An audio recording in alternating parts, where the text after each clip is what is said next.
will be no niche. You just following along with the journey of me trying to live life and navigate it. And I know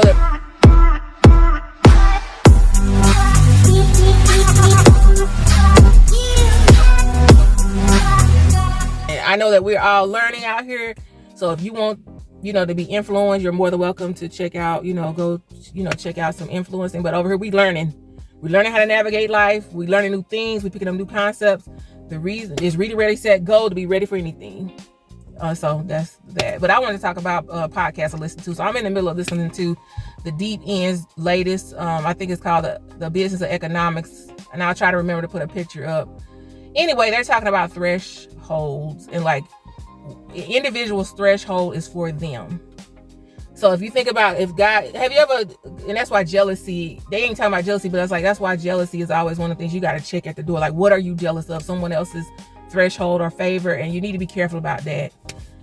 So let's talk about that, because that's been on my mind too, about favor. And one of the things I'm so happy my eyes got to see is, so I follow Pastor, what's his name, Paul Mitchell. And so I'm not an actor, so let's back it up. Do I watch every single thing he posts? No. Have I watched all his past podcasts? No. But there's certain things I feel the Lord has extracted, and it usually involves him in it, and I needed to see it play out. And it was playing out through a time where I was studying something. So what I say that it's like, am I a person who is like, I follow the message and not necessarily the disciples.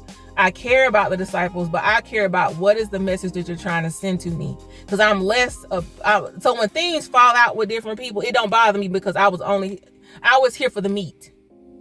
And I'm still going to be, if a certain person has a fallout and the Lord want me to hear what they got to say, I'm still here for the meat. But I couldn't tell you any behind the scenes work, because I don't know. So for Pastor, I think his name is Paul Mitchell for sure. He's over at the 2819 church. One of the things he talked about is I got to see whenever things was hitting the fan about him having to move up out of that original church. That bothered me to the point where I remember I sat on my edge of my bed and I cried. And the reason for my tears was because I was like, Lord, is there ever a time in individuals' lives where the path isn't convoluted, where there's not some big fallout, where they can just go? Because it was already probably hard. If you go and listen to his story, he talked about, being out in the streets and going over to Israel and just having this big change, and being more profound in his walk. And the same thing is I was never in the streets, let's be clear. But I didn't understand the things that I understand now, where I'm building relationship. And when you go into relationship with the Lord, that process is so precious. And then you're introduced to elements you ain't never heard nobody talk about, you ain't never seen before. It almost feels like you're in an episode of The Matrix. It is what it is. And some of this stuff, people like, oh, it will write it off as psychosis. Are you crazy? If it's crazy, the craziness, you want to cause harm and all this stuff. My stuff has been like hearing somebody say, be like, well, who said that? And it'd be right into my life. Like it's speaking into me, like, who said that? But anyway, I was able to see, I hope I say his name, Paul, I don't know if it's Paul. Well, I'm going to say the pastor 2019. He was going through the fallout, and I was like, Lord, why can't he have a good, easy walk? And I can see that. And then I know, like, on the areas of my life, although it's not ministry, maybe it's how I approach, walking, or approach eating right, or approach health, like, so I can have the same walk, like an easier path. And so when they was talking about he had to get up out of that church and stuff, y'all, I cried like a baby. I was like, Lord, I can't watch this. Because you know how you see favor on somebody and you see him struggling and ain't nothing I can do to help him. And I know that this is a journey he got to go on. I think I was feeling overwhelmed with empathy. Like, man, I know that this is hard. Or whatever. And so things fast forward. I didn't watch all of the services in between. I would catch one here and there. And then finally he came and said he had the keys to their new church. And that just, I felt, you fell all on your knees and favor, like, Lord, he crossed that threshold. He stayed with it. Thank you for letting my eyes see that. So fast forward to today, I'm listening to a podcast about thresholds. You all, please, so if you're approaching Christianity and the Lord with an idea of like he's this secret genie, yes, he's our father and he wants to have, but then you're missing the mark. It's a relationship. It's relational. This whole experience is relational. And what favor or threshold somebody else is going through is not necessarily your journey. So I'm always questioning myself if I feel jealousy rise up or something, because that you don't necessarily want access to someone else's threshold.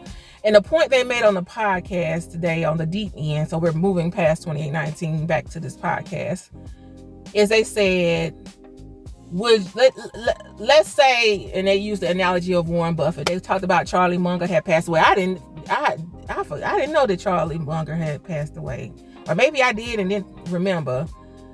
And they said, let's just say Warren Buffett, we don't know. Warren Buffett might live another 15, 20, 30, 40 years. But let's say, he was down to his last 4 years or whatever. As you stand on your feet today, would you trade places with him right now? I said, wow.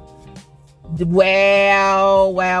you want 4 years of life as a multi-billionaire? Is he a billionaire? Or would you be content with where you at? And that is a great analogy. You don't know what people are going through in their lives to want somebody else's threshold and favor.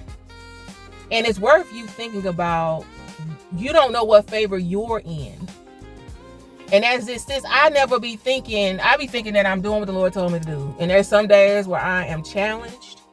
And there are some days where things, you notice like your head is more nestled in the bosom or the chest of the Lord. I'm gonna put it that way, because I was gonna say where you have favor, you just know you're having a good day. Like, oh, I had a good day with the Lord today, or whatever. And you don't realize you're probably working in your favor.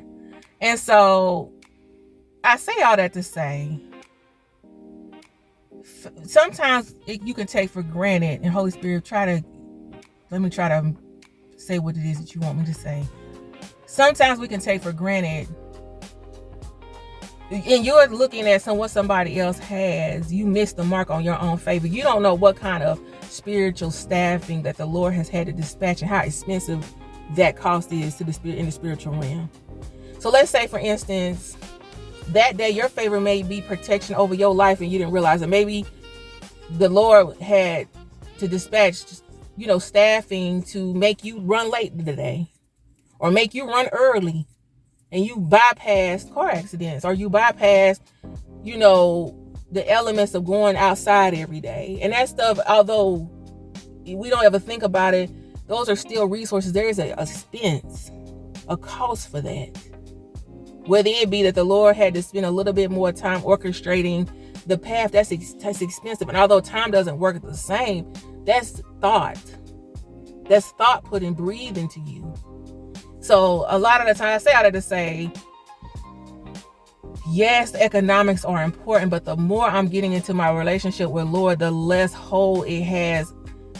It's more or less tools in an orchestrative process that the Lord uses to create an experience. We are in a life experience. And to me, when you measure, if you riddle the Lord's relationship down to just money, then you are missing it. This is a bigger experience than, yes, we want, like I'm looking now, I'm sitting in my driveway. I love the comfort of my home, and I love what God has built for me. And some would say, I knew somebody who would try to riddle down a little I was like, to me, I'm content. To them, it was little. I'm content. They tried to, I should be doing nothing but what the Lord telling me to do. I'm content. Please leave me alone. And that's what I was going to tell y'all. Is like, if you're in relationships too, where somebody is looking down on your start distancing yourself. Being okay with, because somebody will have you, at this point in my life, there should be little to no fear of man, because your fear of God is so great.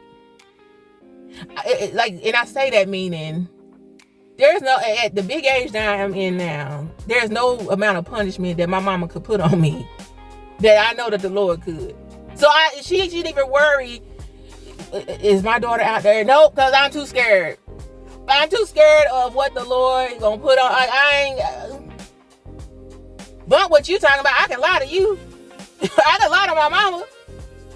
I can't lie to, like, the Lord be convicting me so fast, like, I don't got it in me to do.